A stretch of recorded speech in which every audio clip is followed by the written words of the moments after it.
Hey, Algebra 2, good to see you, welcome. We're going to keep rolling to section 14.1. We're going to talk about recursive formulas for arithmetic sequences. Again, arithmetic means we're like adding the same thing every time to get to the next term. So not multiplying, that's geometric. Arithmetic is adding every time. We're going to stick around with this up until Thanksgiving break.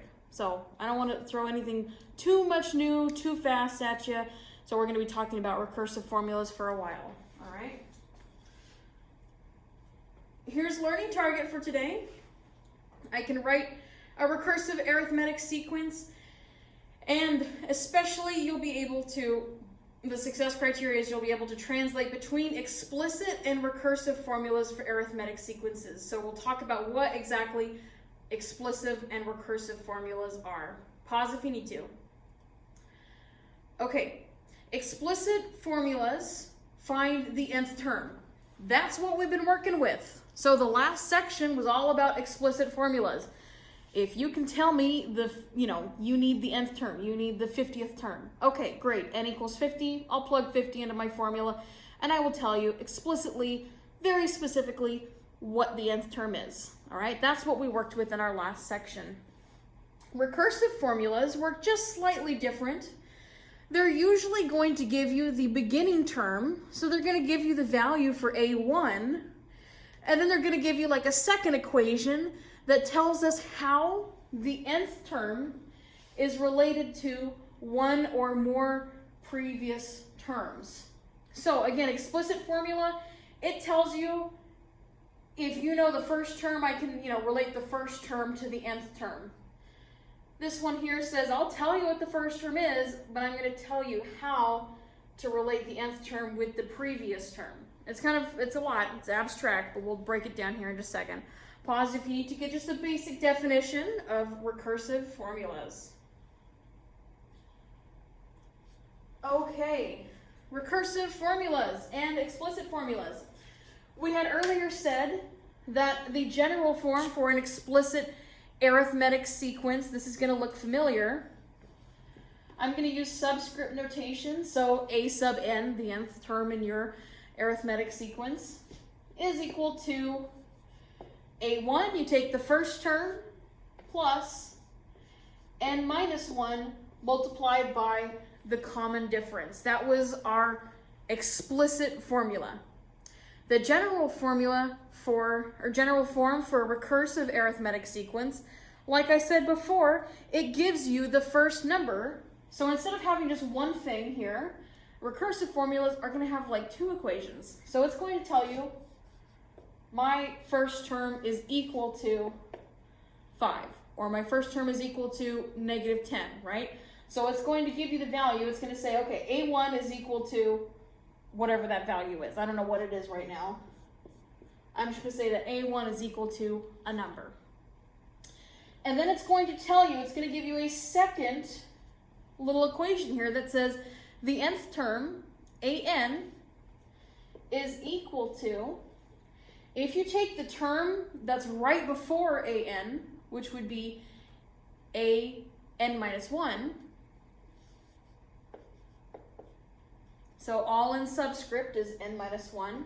Again, that's the term that comes right before n.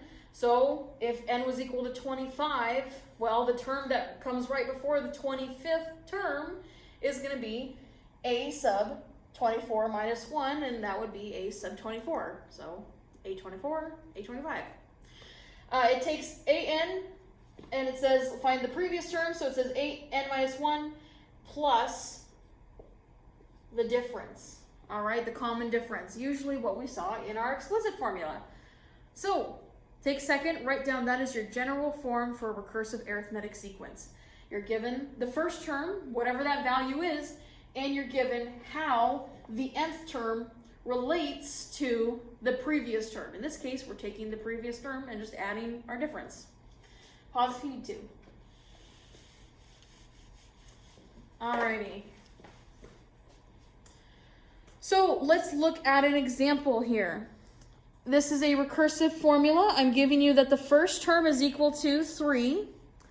I'm going to make a little table of this as well.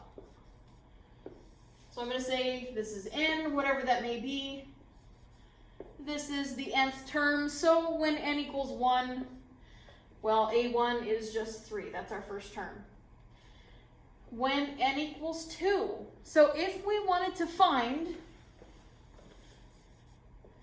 a2, I'm just going to follow this little formula here.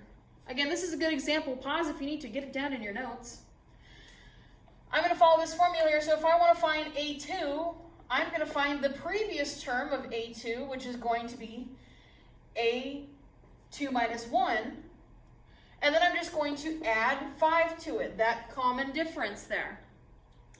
Okay, well, I know that 2 minus 1 is just 1, so a2 is really just a1 plus 5.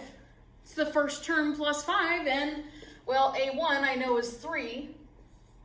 So a2 equals 3 plus 5, which is just equal to 8.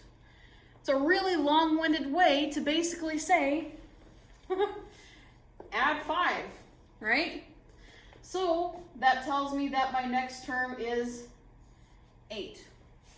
I'm going to do one more here. So let's say we want to find the third term. I know I can just add 5, but if we had to use our formula here, let's say we want to find a3, which is, according to this recursive formula, it is a sub 3 minus 1 plus 5. 3 minus 1 is 2, so I know that a3 is equal to a2, which is the previous term, plus 5. And I know that a2, we just said, was 8. And I know that 8 plus 5 is just equal to 13. So a3 is 13, right? And we could continue this on. 4, add 13, right? Or add 5, excuse me. If you wanted to take this recursive formula and write it as an explicit formula, so this is my recursive example. Here is my oh gosh. It's the explicit formula. I'm not going to be able to spell that correctly. We could say, well, an is equal to, again, we had that general form, a1 plus n minus 1 times d. What's my first term? It's just 3. What's my common difference? It's just 5. So here are two different ways to represent that sequence as a recursive formula with those two parts and as an explicit formula in just one giant equation there. All right, pause if you need to. Let's go on to another example here.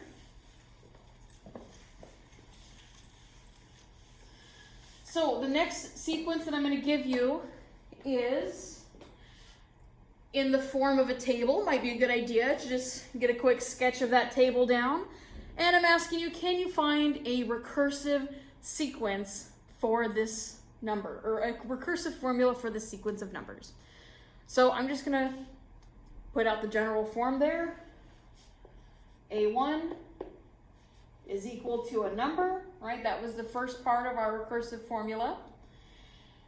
And then we had another equation that relates an with the previous term, an minus 1, plus a common difference d, all right? So from the table, I know what a1 is. A1 is just 27. And for here, I can figure out what the common difference is. If you look at it, well, 27 plus what is equal to 23? Well, I'm going down, so I know it has to be negative. And 27 minus 4 has to give me 23. 23 minus 4 gives me 19. 19 minus 4 gives me 15. So I know my common difference, d, has to be a negative 4. So that is your formula as a recursive formula. Again, if we wanted to translate this into an explicit formula, I can say that an equals, my first term is 27, plus n minus 1 multiplied by d, which we decided was -4. All right, so being able to go back and forth between those two forms. Okay, pause if you need to, or I guess go back a few seconds and pause if you need to. All right, I think this might be one of my last examples here for you today. Again, you could just make a little subheading for this example, recursive formula with these terms. So this is where it gets a little bit different, and there'll be one in the homework today. Well, okay, I'll talk about the homework later. So let's say that you have the 5th term in your sequence is 10, and you also know that the 22nd term in your arithmetic sequence is 61. So let's see if we can put this into a recursive formula. I'm going to say that if we wanted to get from A5 to A22, how many times am I going to have to add that common difference? Well, 22 minus 5, I would have to add that common difference 17 times. So if I take whatever A5 is, I'm going to say A5. If I add the common difference 17 times, so plus 17D, I should get A22, all right? And I mean, hey, I can solve for D because I know what A5 is and I know what A22 is. So let's say that A sub 5 is 10. I'm going to plug that in here. Plus 17D equals A22 I know is 61, so I'm going to substitute that value in. And then you can just solve. So I'm going to minus 10 from both sides. 17D equals 51. Divide by 17 on both sides. And I get that D is equal to 3. So the common difference is 3.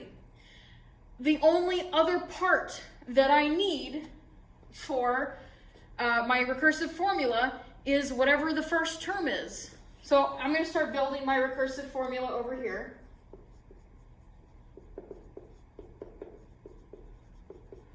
All right, so I know that A1 is something, it's a number I'm going to have to solve for that next.